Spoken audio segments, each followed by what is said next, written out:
I'm going to skim over this really briefly because, to be honest, I think you can probably watch enough videos on this, but we're going to do hardware fast. Really quickly, because I can't be asked. There's tons of videos out there about the hardware on both of these devices, so you don't need to worry too much. But here we go.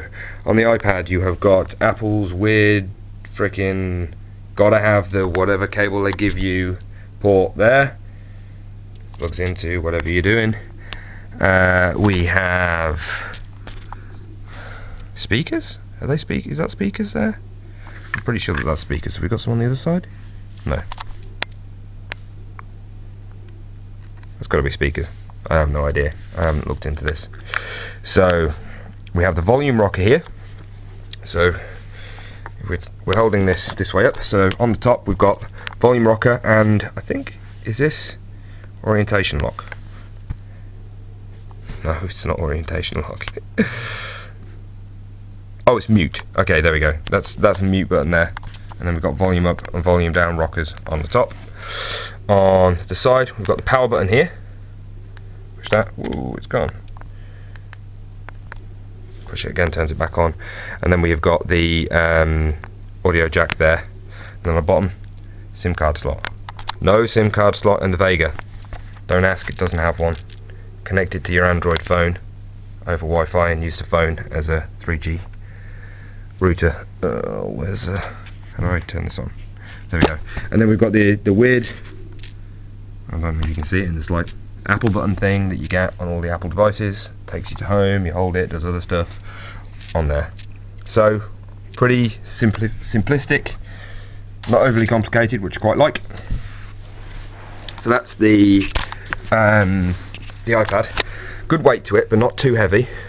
On the back, the way that it tapers in at the sides, so it's got a kind of bulbous bit here where your Apple logo is, but on the sides it's actually quite thin, getting fatter into the middle, leading to a kind of spinnable back bit there, whereas the Vega is quite flat all the way along the back. It's got a slight taper in on the edges there, but actually the majority of the back is flat, which I think makes it rest a little bit nicer and doesn't rock at all or anything. However, because of the tapered insides on the iPad, it's a little easier to hold, I find. It's just, it doesn't strain your hand quite as much holding it. Not that it really strains your hand holding the Vega, unless you're some kind of really huge wuss, but it just, I don't know, the iPad just feels very slim when you're holding it, even though actually the depth of them both, when they're lined up next to each other, is, like, not very good again, almost identical. The Vega is ever so slightly thicker, but not very much. A mil, if that. So there we go. Vega hardware. We've got the volume rocker on the side on this. So on the top here, on the top we've got the power button. We have got orientation lock here, slider, which clicks backwards and forwards, and back button to take you back out. The power button here, if you've got it set up right in spare parts, also works as a home button. So if you were in an app and you hit the power button, it actually returns you to your home screen. If you hit the power button again while you're at your home screen, it sends you into standby. Doesn't do that as standard, but then the Vega doesn't do the majority of what I've got it doing as standard anyway, so not that it's difficult to set up, so don't let that put you off. On the side of the Vega we've got volume rocker and audio jack, and under this flap here we have got SD card slot, micro SD card slot, which the iPad does not have. We have got USB slot, which the iPad does not have. We have got HDMI slot, which the iPad does not have. Most of those things you can get using one of the weird proprietary dongle cable arrangements that you get with the iPad, but you've got to pay more money. I think they're bringing out a HDMI extension for it now as well. You've got the power there for the Vega.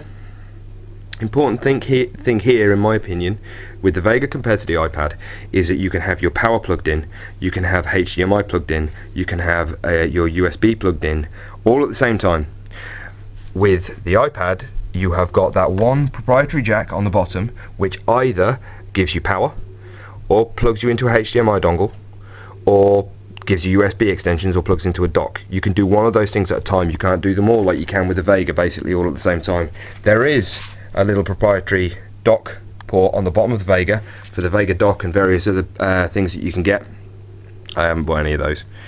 And there we go. And then on the back of the Vega here, we've got, again, really bad lighting, sorry about that, speaker.